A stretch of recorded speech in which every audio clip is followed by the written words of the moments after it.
আমরা এই পেঁপে গাছে কলম কাটার জন্য কোকোপিট আমরা ইউজ করব না, এটা আমাদেরই নিজেদেরই ভার্মি কম্পোস্ট। এই ভার্মি কম্পোস্ট দিয়ে আমরা এটা কলম কাটার চেষ্টা করব।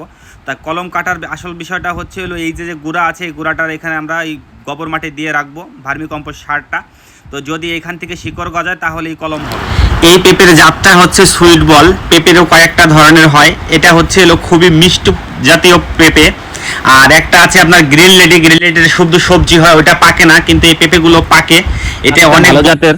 তো এই জন্যই হচ্ছে এই যে দেখা যাচ্ছে ছোট একটা ডাল হয়েছে মাথা ভাঙার পরে, এটাকে আমরা এখন কলম কাটবো।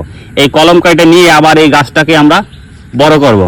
তো এই ভিডিওটা না টেনে এই 2-3 মিনিটের ভিডিওটা আমার সঙ্গেই থাকুন, কিভাবে আমরা এই ভার্মি কম্পোস্ট সার দিয়েই আমরা কিভাবে কলম কাটতে পারি, কিভাবে আমরা এখান থেকে নতুন করে আবার শিকড় বের করবো। এই শিকড় বের করে নিয়ে কিন্তু এই গাছটাকে পুনরায় আবার জীবিত করব। এই জন্য এখানে আসছি। আর এই ভার্মি কম্পোস্ট সার দিয়েই আমরা এটার কলম কাটবো, এটাকে আবার নতুন করে বড় গাছ বানাবো।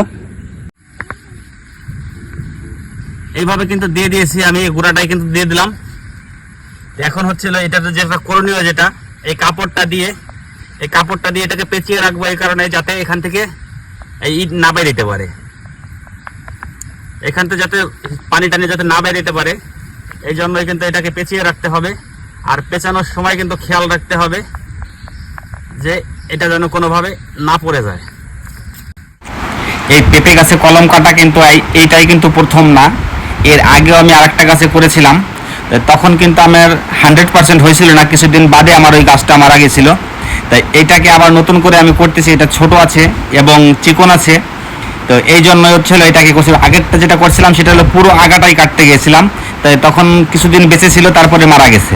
আর এটা যখন এখন ডাল আছে, মাথা নেই, তো ডালটা নিয়ে কিন্তু আমি আবার অন্য জায়গায় লাগানোর চেষ্টা করছি। এই নেক্সট ভিডিওর জন্য আপনারা অপেক্ষা করবেন। আপনাদের কি ধারণা, এইটা থেকে কি নতুন করে শিকড় গজাবে? এটা থেকে কি আবার নতুন করে গাছ হবে? তো আপনাদের কার কি মতামত, যদি চান আপনি এখানে শেয়ার করে যেতে পারেন। তো এই হচ্ছে হলো আমাদের এটা কমপ্লিট হয়ে গেছে। তা আমি এই থেকে 21 দিনের অপেক্ষা করব। 21 দিনের মধ্যে এটা যদি গজায় শিকড়, তাহলে পরে গজিয়ে যাবে, আর নাহলে পরে গজাবে না।